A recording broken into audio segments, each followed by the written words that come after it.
Vamos a empezar con la quinta parte del árbol de la ciencia y pues eso, vamos a empezar con el tema de la guía de lectura y vamos a ir hablando de diferentes cuestiones que aparecen en la obra.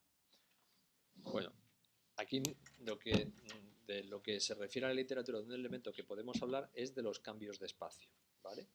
Cuando nosotros cogemos toda la literatura anterior a Don Quijote de la Mancha, lo que ocurría es que los personajes constantemente estaban cambiando de espacio. Es decir, ellos no cambiaban su mundo interior, pero lo que sí que cambiaba en las novelas era que se cambiaba constantemente de sitio. Entonces verán que son novelas donde lo que ocurre es que constante, por ejemplo, un caballero andante normal, ¿qué es lo que ocurría? Él no cambiaba de manera de ser, pero constantemente iba cambiando de espacios donde él iba desarrollando sus aventuras, ¿vale? Bueno, cuando se llega a Don Quijote ocurre lo contrario. Ya no van a cambiar los espacios, sino que cambian las personas. Y las personas cambian cuando se mantienen en el mismo espacio. Entonces, si se dan cuenta, nosotros hemos tenido hasta ahora, podríamos decir, varios espacios. Hemos tenido el espacio de Madrid, hemos tenido el espacio de Valencia, hemos tenido el espacio más corto en el pueblo y ahora aparecemos en un nuevo espacio, ¿vale? Que es el espacio del pueblo. Entonces, yo creo que de lo primero que podemos hablar es de cómo es el pueblo. O sea, este nuevo espacio que aparece en la obra, ¿cómo es? ¿Qué rasgos? O sea, ¿por qué aparece esto en la novela? ¿Qué es lo que quiere hacer? ¿Por qué Pío Baroja mete este sitio, este Alcolea? ¿Por qué aparece Alcolea en la novela? ¿Qué es lo que pretende el autor simbolizar con este espacio? ¿Quién tiene una idea sobre esto? ¿Cómo es Alcolea y qué es? A ver, a ver. Ahí va. De lo que estamos hablando es de cómo es la representación de la España rural, ¿vale? Entonces, ¿dónde está? Nosotros para atender a eso tenemos que ver un poco dónde está. ¿Dónde está Alcolea? Javier. En el sur de la Mancha. Dice que es en la zona donde acaba Castilla y comienza Andalucía. Entonces podemos situarlo, pues seguramente en la provincia de Ciudad Real. Más o menos esa sería un poco la idea. Vemos que es un sitio, bueno, que entonces esa España rural que está en un pueblo del centro de la península, ¿no? De interior, lo que podríamos decir la España profunda, ¿vale? ¿Qué rasgos tiene? ¿Cómo es esa Alcolea? ¿Cómo es esa España profunda? ¿Quién puede decir? A ver, Marta. Es muy calurosa, ¿no? Y sin vegetación, todo con mucho polvo. Vale. En el aspecto físico está representando un poco cómo es la Mancha y la refleja así.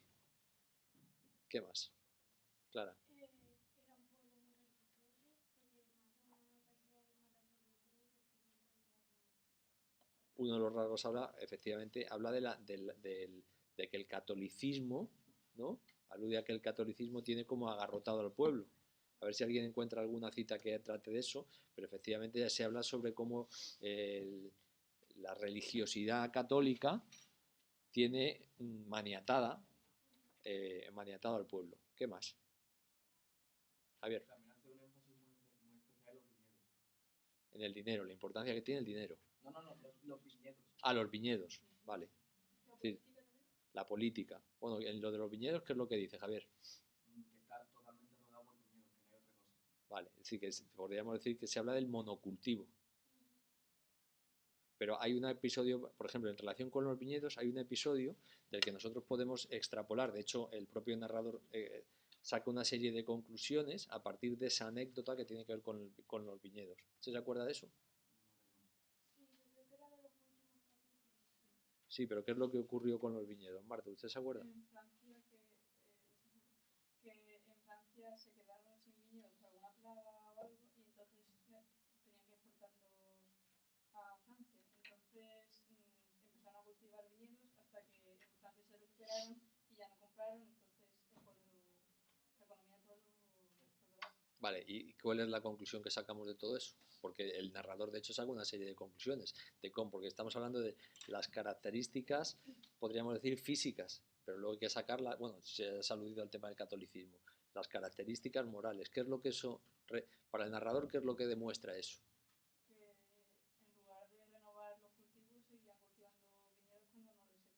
Bien, ¿y eso qué muestra?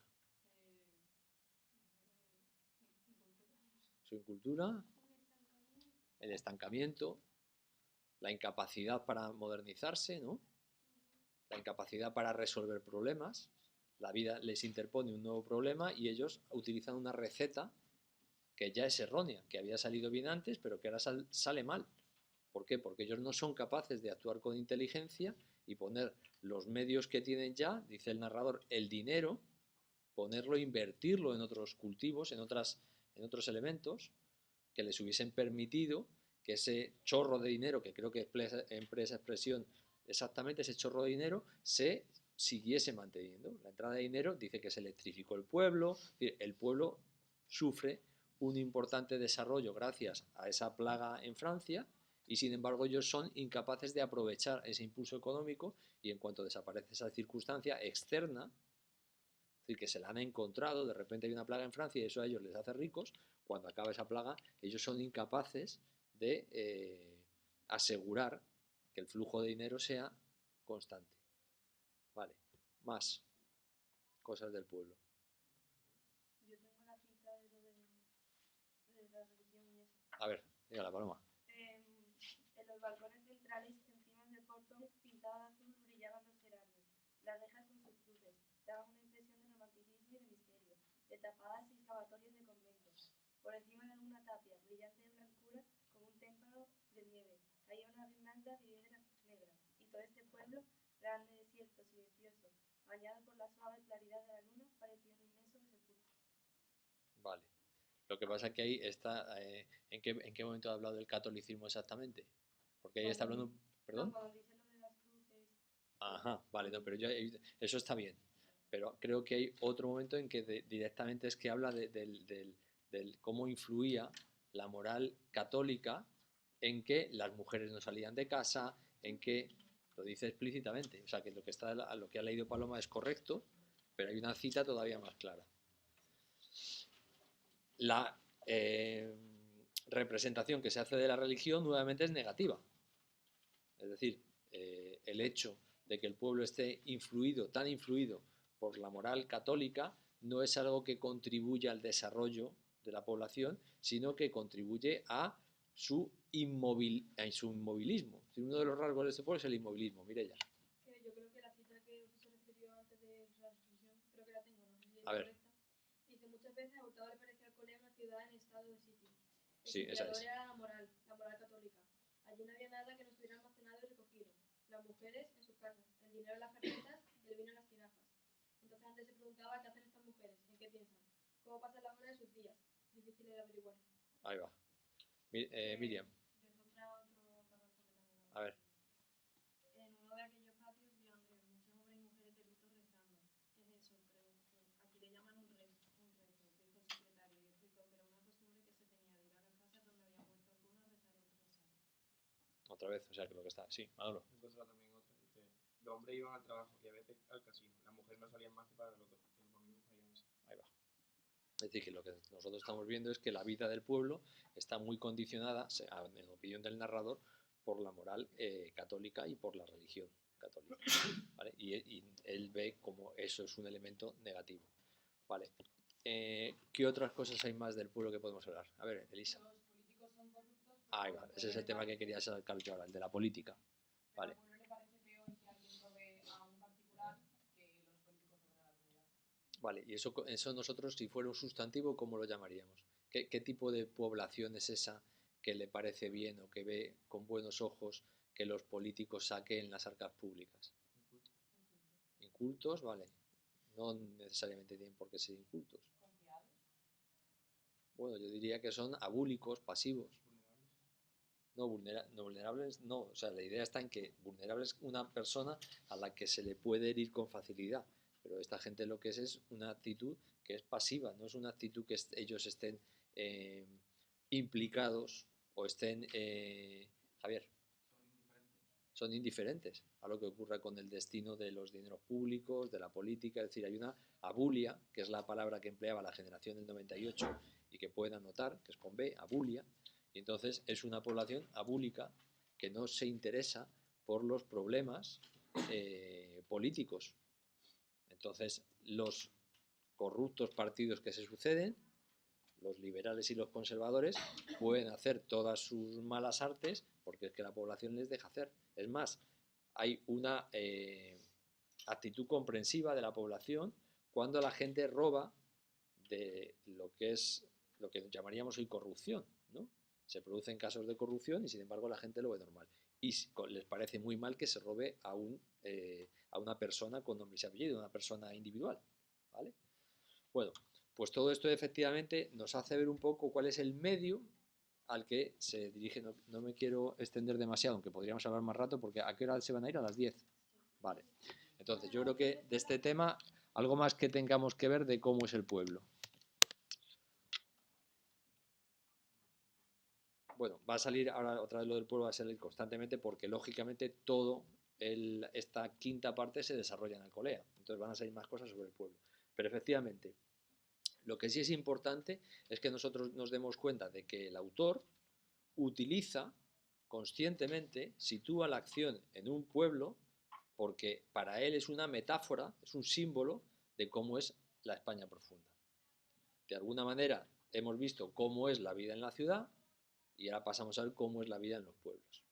Nuevamente no nos encontramos con nada positivo, es decir, el personaje de Andrés Hurtado va de decepción en decepción. Es decir, que no encuentra la felicidad en ningún sitio. Eso es lo que le ocurre a este hombre. Vale. Otro elemento que es importante, y si han dado cuenta, son las descripciones. Cuando hemos leído, que han leído algunas descripciones, las descripciones en realidad son subjetivas y se están poniendo una carga de el texto. ¿Quién leyó la primera descripción? Que lo vamos a volver a hacer. Me parece que ha sido Paloma. Lea el texto que ha leído antes, que describía el pueblo, que es el final del capítulo 2, creo, o el capítulo 3. En los balcones centrales, encima del portón, pintada azul, brillaban los geranios. Las rejas con sus cruces daban una impresión de romanticismo y de misterio. Vale, dense cuenta. Nos dice brillaba no sé qué, no sé cuántos, y ahora dice daba una impresión de romanticismo y de misterio. ¿Se dan cuenta? Eso es una valoración subjetiva. Porque lo que para una persona puede dar una impresión de romanticismo y de misterio, a otro le puede dar una impresión distinta. Una cosa es que digamos, las rejas eran negras y la puerta es azul y la pared es blanca, y eso es objetivo, y otra cosa es que yo diga que esta sala es como una nave espacial. Cuando estoy haciendo esa comparación, yo estoy cargando de subjetividad el texto. Y a la vez estoy dando una carga que es positiva, es decir, puede ser o bien peyorativa, que estemos mostrando una realidad y la estemos describiendo de tal manera que al lector le parezca negativa, o al revés, se pueda producir una descripción enaltecedora. Yo puedo hacer una descripción de esta clase diciendo lo moderna que es, no sé qué, no sé cuál, o puedo hacer una descripción fijándome en que el corcho está pintado. ¿Entienden lo que quiero decir? Yo selecciono, el narrador selecciona los detalles que quiere, que son objetivos, y a la vez, en este caso, da también una visión subjetiva. El lector, por norma general, cuando recibe ese mensaje, lo recibe de manera crítica. Cree que eso es así. A nosotros, por ejemplo, se nos ha hecho aquí una descripción de cómo era la política, que ahora vamos a hablar de eso, de cómo era la política, y nosotros inocentemente decimos, no, es que la política era así. Yo, por ejemplo, ahora esta tarde yo tengo que ir a una reunión de mi hija, del colegio, donde les han puesto como lectura la historia de una niña que está ambientada en el Paleolítico, y esta niña pasa al rito de transición y se convierte en una cazadora. ¿Vale? Bien, entonces, ¿cuál es el objetivo que persigue la persona que ha escrito el libro? Pues quiere plantear el tema de la coeducación, la igualdad de los sexos, ¿entienden? Y entonces elige un prototipo que históricamente fue masculino, porque si cogen ustedes lo que es la historia, pues los hombres eran los guerreros, las mujeres se quedaban cuidando del fuego, etcétera, etcétera. Eso básicamente, por norma general, era así. Y sin embargo, cuando nosotros leemos la novela, esa realidad histórica se ha modificado totalmente. ¿Por qué? Porque hay un interés ideológico de quien ha escrito el libro de mostrar cómo debe ser la realidad. No cómo es, sino cómo debe ser, como a él le interesa que sea. Pío Baroja hace lo mismo. O sea, nosotros no tenemos que darle más beneficio de la duda a un autor que a otro. ¿Nosotros vivíamos en Alcolea entonces? No. nosotros nos la muestra de Alcolea que a él le parece mejor. A lo mejor otra persona entra por otro sitio, conoce otras realidades de Alcolea y nos hace otro relato. ¿Entiende lo que quiero decir? Vale. Bueno, pues entonces, decíamos, vamos a, entonces, antes de saltar a otro tema que yo quiero que veamos, el tema de la política. Vale, la política. El tema de la política que ya ha salido un poco, la pasividad del pueblo. ¿Cuáles son las fuerzas políticas que ya han salido en otros capítulos? A ver, Anuca, ¿cuáles son? Yo tengo aquí A ver. lo que dice. La política de Alcolea respondía perfectamente al estado de inercia y de confianza del pueblo. Era una política de caciquismo, una lucha entre dos bandos contrarios, que se llamaban el de los ratones y el de los mochuelos. Los ratones eran liberales y los mochuelos conservadores. En aquel momento dominaban los mochuelos. Vale. Es decir, que nos encontramos con una serie de partidos políticos que ya de los que ya han aparecido en otras partes de la novela. Por un lado los liberales y por otro los conservadores. Pero hay otra fuerza política distinta en Alcolea, además de los liberales y de los conservadores, que podríamos decir que eran los dos partidos que sostenían el régimen. Nosotros ya hablamos en la parte anterior que había partidos que eran los que podríamos llamar antisistema. Eran los partidos que querían acabar con la monarquía. O sea, la monarquía, la restauración borbónica se estableció sobre dos partidos que estaban a favor del régimen monárquico y que había una serie una democracia censitaria, no todo el mundo podía votar, y, o sea, no había sufragio universal, y esos partidos iban sucediéndose. Hay acusaciones de lo que llaman el caciquismo. ¿Qué era eso? Pues que había un turno, al parecer, dicen historiadores, de que se pactaba quién iba a ganar las elecciones, y entre ellos se iban turnando, ¿vale? Es la tesis un poco que parece demostrarse, que parece dar por buena el narrador cuando está contándonos esta historia. Entonces, esos dos partidos que en el pueblo están representados como por familias, pues se van turnando en el poder. Bien. Los dos se comportan igual, se habla de corrupción, ¿no? Es decir, unos son corruptos con un poquito más de estilo, o sea, encubren la corrupción, y los otros roban directamente de las arcas públicas. Vale, ¿quién es la tercera fuerza en disputa? Marta. Los republicanos. Vale. Entonces, los republicanos podrían decir, bueno, pues Andrés Hurtado a lo mejor va a haber esperanza en esta fuerza que quiere acabar con el sistema, ¿no? ¿Y cuál es la actitud de Andrés Hurtado ante los republicanos? Sí. Bueno, no, antes de leerlo, dígala usted. ¿Cuál es la actitud? Piensa que es inútil que estén en contra porque no van a conseguir nada. ¿Y el consejo que les da cuál es? Que se vayan. Que se vayan. Es decir, que la actitud no es la de pelear. Tídense cuenta que aquí hay algo paradójico. Por un lado, él se queja de que la población del pueblo actúe de manera abúlica y pasiva, y sin embargo, él justamente ese es el consejo que les da a los que están en contra de la situación. No hagan nada porque todo es imposible. Vale, léalo. No hagan ustedes un partido de protesta, para que lo menos malo que puede ser es una colección de retóricos y de charlantes. Lo más malo es que sea otra banda de mochuelos o de ratones. Pero, don Andrés, algo hay que hacer. ¿Qué van a hacer ustedes? Es imposible, lo único que pueden hacer es marcharse de aquí. Vale. Entonces tendríamos por un lado lo que sería el republicanismo burgués, es decir, no es un partido, podríamos decir, violento, sino que es un partido que quiere acabar con la monarquía, y luego aparte, y esto aparece como fuerza organizada, pero el propio Andrés alude a un mecanismo político para la resolución de los problemas. ¿Cuál es? En un momento determinado, él me parece que está hablando con Dorotea, ¿no? Creo que se llama Dorotea, y le dice, lo que hay que hacer aquí, o con la mujer esta de la casa, lo que hay que hacer aquí es esto. A ver, Mireia. No estoy segura que sea esta, pero dice que hermosa sería una revolución, Ahí decía va. Andrea su patrona. No una revolución de oradores y de miserables charlatanes, sino una revolución de verdad. Mochuelos y ratones colgados de los faroles, ya que aquí no hay árboles. Y luego lo almacenado por la moral católica, sacarlo de sus rincones, echarlo a la calle. Los hombres, las mujeres, el dinero, el vino, todo a la calle. Dorotea se reía de estas ideas de su huésped, que le parecían absurdas. Vale. Dense cuenta que esta novela se publica en 1911. Y lo que está aquí defendiendo Andrés Hurtado como personaje es el empleo de la violencia como arma política. Tengan ustedes en cuenta que esta idea se lanza en 1911 y esta idea a partir del año 31 se va a llevar a la práctica. Es decir, que no era solamente todo lo que hablamos a veces de que las ideas no las tiene una persona, pero una idea que estaba, si ustedes por ejemplo leen Lucer de Bohemia, que es de 1920, Valle Inclán, uno de los personajes con el que parece identificarse el autor, dice, hay que instalar la guillotina eléctrica en la Puerta del Sol. Y no hay que dejar, no sé, el peor patrón es el patrón de estirpe catalana. Entonces lo que dice el personaje también, yo el día que matan un patrón me alegro, el día que matan dos me alegro más, o algo así. Entonces, lo que quiero que vean ustedes en este sentido es cómo el hecho de que la justificación del uso de la violencia como arma política acabó siendo compartido por un montón de españoles que pensaron que era la solución real a los problemas del país. Entonces, la semilla de ese fruto, que luego va a desarrollarse con características trágicas 25 años después, ya la pueden ver en este libro. Porque un personaje culto, preocupado, interesado por los problemas de la patria, al final, ¿cuál es la solución que ve? Que haya una revolución. Es decir, que se mate a la gente.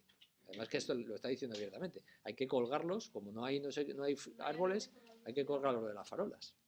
Esa es la solución que él ve. Y eso es realmente es algo trágico. Quiero decir, en el sentido de que nosotros cuando leemos tenemos que ponernos en la época. Nosotros leemos esto y parece que no es nada. Pero cuando nosotros lo estamos leyendo en 1911, lo están leyendo las personas de 1911. Y están sacando conclusiones de lo que ven diariamente. ¿Entienden lo que quiero decir? Es decir, que tenemos que darnos cuenta de la responsabilidad que tiene una persona que escribe o la responsabilidad que tiene una persona, porque a lo mejor la persona que no es violenta coge y manifiesta una opinión, pero luego va a haber otro que esa opinión la va a convertir en violencia física. ¿Entienden lo que quiero decir? Entonces, este es un caso evidente y por eso quería ver un poco... es decir, que aparecen 4 opciones políticas: liberales, conservadores, republicanos y revolucionarios. Y la opción por la que a la que se apunta el narrador reiteradas veces es a la opción de la revolución. Eso es ese baño de sangre purificador. Tengan ustedes en cuenta que estas ideas, por ejemplo, el fascismo o el comunismo, que son las ideologías revolucionarias que entonces surgen, por ejemplo, los fascistas italianos decían una frase que era, a ver si la recuerdo exactamente, la guerra es algo higiénico o algo así era. Es un procedimiento higiénico de las civilizaciones. Es decir, la guerra purifica, la violencia purifica. Por ejemplo, los anarquistas, Durruti decía, los trabajadores no le tenemos miedo a la destrucción. Y solamente puede surgir una nueva España de las cenizas de la anterior, de las llamas. Entonces, cuando nosotros estamos... Fíjense, por ejemplo, que aquí también el narrador está vinculando esa revolución con el catolicismo. ¿Se dan cuenta? Y luego fueron miles los sacerdotes y los religiosos que fueron asesinados en España. Es decir, lo que quiero hacerles ver es que lo que ocurrió en la guerra civil no es que de repente la gente se volvió loca, sino que hay todo un proceso que explica que se llegase a esa circunstancia histórica. ¿Vale? Y cuando eso ocurre, nosotros pues tenemos que ser conscientes de hacia qué camino van discurriendo las sociedades. Vale. Entonces, yo creo que lo de la política ya está claro. Y lo del por qué aparece este pueblo como símbolo de la España profunda, atrasada, tal, también parece que está claro. Dense cuenta además que Alcolea, el nombre que ha elegido, es un nombre que hay un montón de sitios que se llaman Alcolea. Alcolea del Pinar, Alcolea de no sé qué, hay muchos sitios en España que se llaman Alcolea. Como si llamasen, por ejemplo, Medina o Alcalás. Alcalás en España hay un montón, o Medinas. ¿Entiendes? Alcolea. Bueno, vale. Otro elemento que es importante es lo que nosotros podríamos llamar el episodismo. ¿Qué es el episodismo? Nosotros, por ejemplo, hay una de las preguntas de los ejercicios de selectividad que es rasgos típicos de la novelística de Pío Baroja que sean perceptibles en el fragmento y tal y cual. Vale, nosotros hemos hablado, por ejemplo, de los diálogos. Eso podría decir, en la presentación salieron varios rasgos que deben saberse porque esa pregunta puede aparecer en el examen que yo les ponga y luego en el de selectividad. Aquí vemos la vivacidad en los diálogos es apreciable en toda la obra, ¿vale? Pero ahora vamos a hablar de uno que es importante y que también lo hablamos, pero aquí sale mucho, que es el episodismo. ¿Qué es el episodismo? El episodismo es cuando aparece en una novela diferentes pequeños episodios que tienen su planteamiento, su nudo y su desenlace con personajes secundarios, o pueden ser principales, pero son pequeños episodios que tienen su planteamiento, su nudo y su desenlace. Vale, ¿quién puede señalar elementos episódicos que tiene esta quinta parte? A ver, Javier. Lo de la hija del molinero. La hija del molinero. Ese es un episodio, parece un cuento. ¿Se dan cuenta? Jaime. Eso cuando asesinan a la mujer de... El asesinato de la mujer de... ¿Cómo se llama este hombre? Que no me acuerdo. No. Garrota. Garrota. Fíjense también, fíjense los nombres que le pone al personaje. Garrota. ¿Se dan cuenta? Él quiere aludir a un elemento rural, violento, y entonces el nombre que se le ocurre es Garrota. Esto yo se lo digo porque no sé si muchas veces, o pocas, o nunca, han reflexionado sobre cómo se construye la literatura. Pero esto no les va a salir en selectividad, pero esto es así. Es decir, Pío Baroja, ¿por qué le pone Garrota y no le pone Don Juan? Pues porque se tiene que llamar Garrota.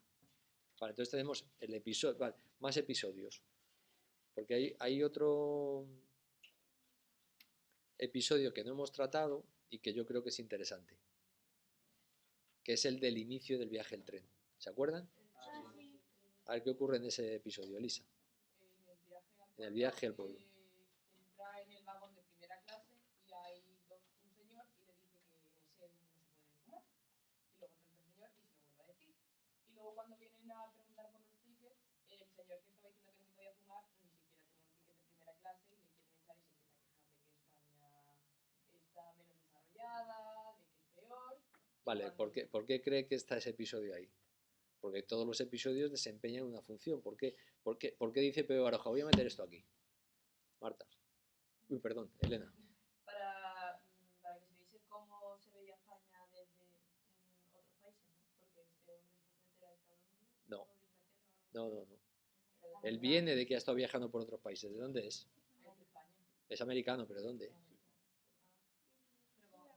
Es de Norteamérica, él es mexicano. Es norteamericano, pero es mexicano. Entonces, se da un poco una visión negativa de este personaje, ¿verdad? La visión que da Pío Baroja, dense cuenta que, y se han dado cuenta también, por ejemplo, cuando habla, dice, era andaluz pero no era gracioso, era no sé qué pero no era tal. Es decir, que constantemente, que es otro de los rasgos de la novelística de él y de su propio carácter, es la tendencia al estereotipo. ¿Se dan cuenta? Los andaluces son no sé cuándo, cuando uno no es así, dices, pero este era raro. Las mujeres son de tal manera, los judíos son de esta otra. ¿Se dan cuenta?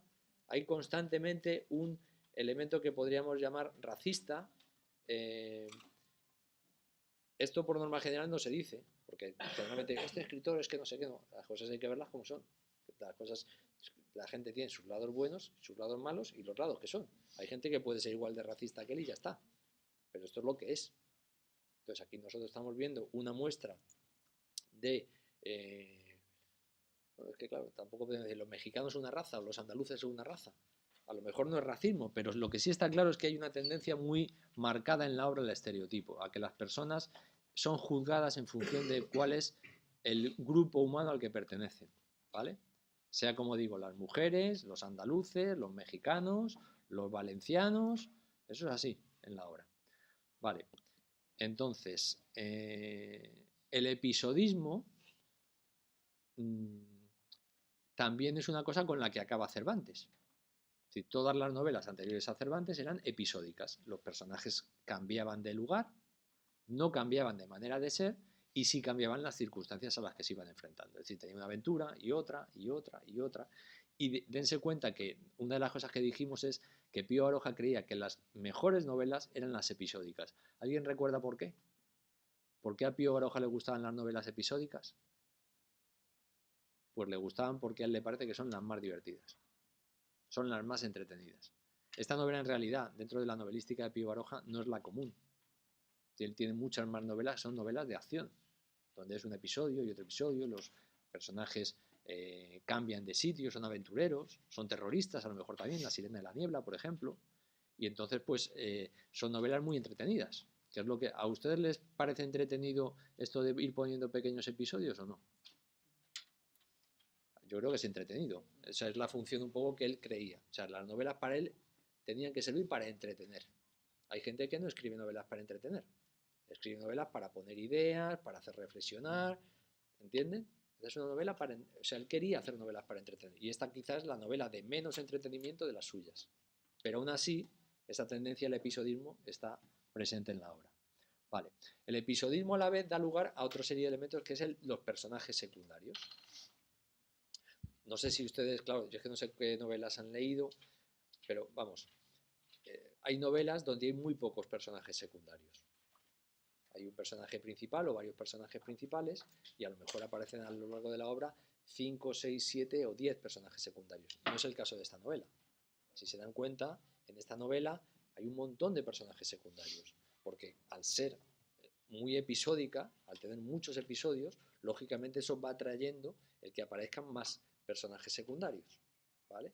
Entonces, hay como si dijéramos un personaje central, que es Andrés Hurtado, y una serie de personajes secundarios sobre los que él va pivotando en cada uno de los apartados de la novela, ¿vale? Más o menos esa es la manera en la que está construido, ¿vale?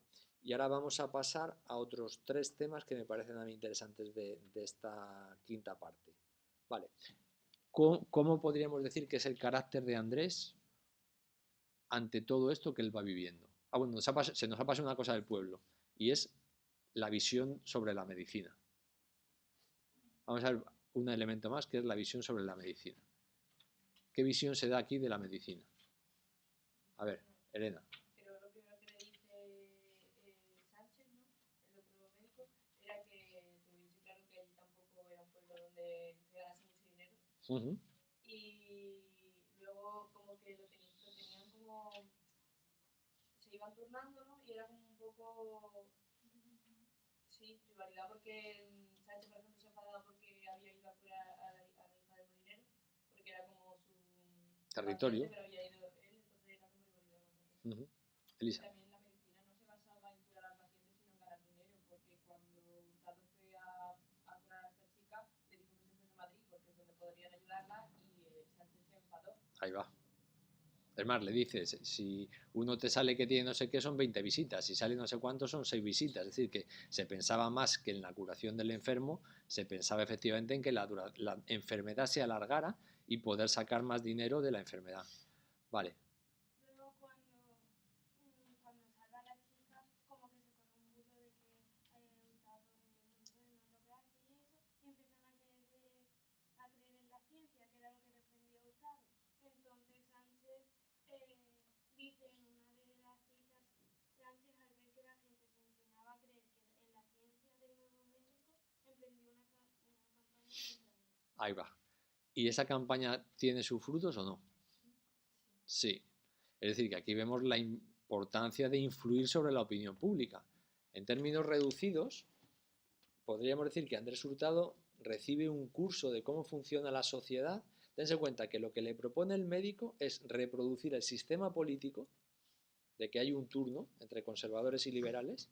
El Sánchez, ¿qué le dice? Vamos a repartirnos. ¿Se dan cuenta? Reproduce el sistema político, lo reproduce en la propia medicina.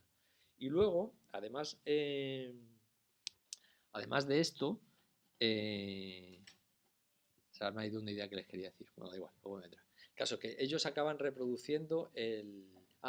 efectivamente. Y luego, igual que en la sociedad, en cualquier sociedad, las campañas de opinión acaban teniendo sus frutos, aquí también. Porque lo que acaba ocurriendo es que hay una corriente de antipatía hacia Hurtado que se manifiesta al final cuando todo el mundo es consciente de que en el juicio a Garrota era verdad, que la mujer se había suicidado, y sin embargo los del pueblo, aun aceptando que se habían equivocado, seguían considerando que Sánchez había actuado por bondad y que Andrés Hurtado había actuado por razones oscuras. ¿Se acuerdan de ese final del capítulo? Es decir, que la campaña de la opinión pública que emprende Sánchez acaba siendo aceptada por la población y todo el mundo está de acuerdo, ¿vale? Bueno, vale, entonces, el siguiente tema, el tema del sexo, el tema del sexo y de la pornografía, ¿vale? ¿Por qué Andrés cree que debe tener relaciones sexuales? ¿Se han dado cuenta de ese detalle?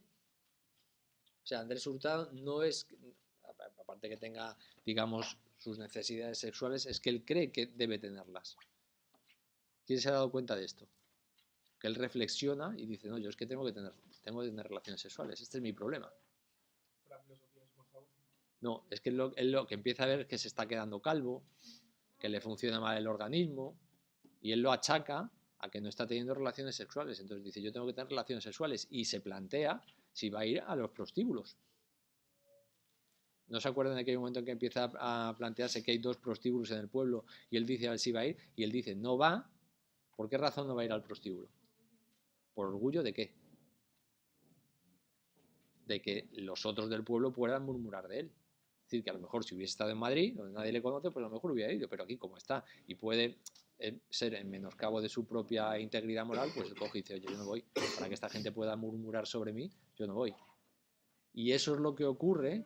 Fíjense, por eso el remate, o sea, dense cuenta cómo acaba la parte que mantiene una relación sexual adúltera con la mujer de este, yo qué sé, no sé cómo calificarle, este loco, este violento que tiene por allí, del pepinito este, que es un idiota, podríamos decir, y entonces se acuesta con su mujer, y eso, el que creía que le iba a liberar moralmente, fíjense cómo acaba si se fijan cómo acaba el capítulo, esa relación sexual le ha llenado de angustia. Es decir, que en vez de producirse lo que él creía que iba a ocurrir, ocurre lo contrario. ¿Vale? ¿Por qué creen que pasa eso? O sea, vamos a leer ese párrafo. Dense cuenta que esto es de lo que se hablaba en este que pusieron de selectividad, era ese fragmento, cuando habla de la pornografía y el sexo y todo eso. Vale, que es cómo a ver si lo tengo yo por aquí. ¿Quién tiene la cita del final? Que la cita del final, así dice, a ver, Paloma. ¿Del tren? Sí, en el tren. En el tren se estaba nervioso, pero se sentía desfallecido, mareado. Al llegar a Aranjuez se decidió bajar el tren. Los 3 días que pasó aquí tranquilizaron tan mal su mente. Vale, pero cuando se va la mujer antes, un poco antes de que diga qué absurdo el párrafo anterior, Mireia, ¿lo tienen ahí? Sí, yo se encontraba en un estado... Sentado, abatido, estuvo con la frente apoyada en las manos, hasta que oyó el ruido del coche que venía a buscarle.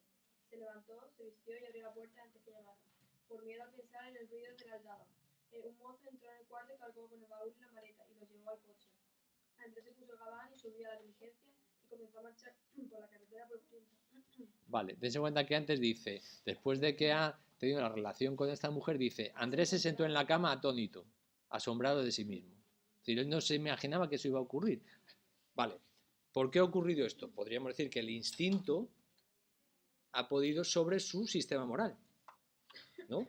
Entonces, aquí nos empezamos a explicar la reacción del personaje. El personaje no quería tener relaciones con esta mujer, moralmente, pero el instinto le ha podido. Cuando se sobrepone a eso, dice, pero Dios mío, ¿qué es lo que he hecho? Vale, porque pónganse en la circunstancia de un pueblo. Esta mujer ahora tiene que salir de su casa, la pueden ver otras personas, puede enterarse otras personas del pueblo que ha estado con él. ¿Entienden lo que quiero decir? Es decir, que ha puesto en tela de juicio el honor o la buena estimación de una mujer que vive allí en el pueblo ella.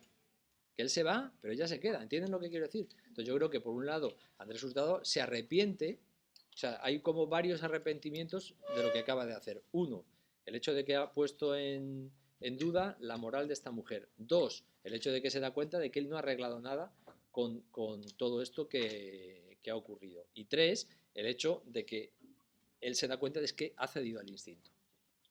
Entonces, como no se ha desarrollado la relación sexual en las líneas que a él hubiese querido, por así decirlo, pues entonces él se siente mal y ya poco a poco pasan días para que él se pueda calmar. Vale. Fíjense ustedes la visión del sexo que aparece en la novela, ¿cómo es? Miriam. En el pueblo la vida sexual era muy pobre. Y por eso compraban las... No, pero no ahora ya entrando en que efectivamente se habla de lo de la pornografía y todo esto, ¿vale? Sino, fíjense, por ejemplo, también el tratamiento del sexo en la novela, que esto es interesante. ¿Ustedes se han dado cuenta cómo son las películas o las novelas actuales? Es muy común que las escenas de sexo aparezcan explícitamente. Es decir, el narrador coge y lo cuenta. Pasó no sé qué, no sé cuánto, le empezó a desnudar, patatín, ¿no? ¿Aquí sale eso? No.